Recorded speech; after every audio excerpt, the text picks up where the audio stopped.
Массовая аттестация имамов проходит в Кыргызстане впервые. Результаты неутешительные. 90% имамов провалили экзамены, не успев даже начать. У многих духовных наставников нет светского образования. Так что к тестам допущены лишь те, кто заканчивал вузы. Основные вопросы касались знаний религиозных канонов и государственных законов. Скажите, какое устройство государства по отношению к религии? Светское. Религия может вмешиваться в политику государства? Нет, религия не может вмешиваться.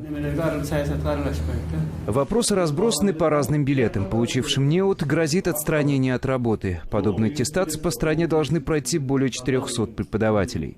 В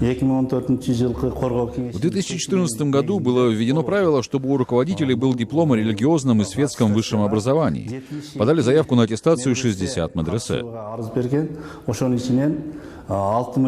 Аттестация – один из этапов правительственных реформ в религиозных образовательных учреждениях. Кампания начата для борьбы с религиозным экстремизмом.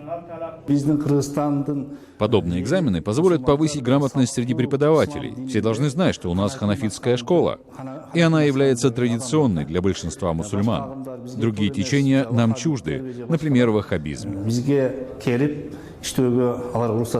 Главная задача официального духовного управления – воспитать очередное поколение священнослужителей, которые могли бы защитить верующих от ложных идей радикалов. Однако одних экзаменов скорее будет недостаточно, пока в стране нет четких стандартов религиозного образования.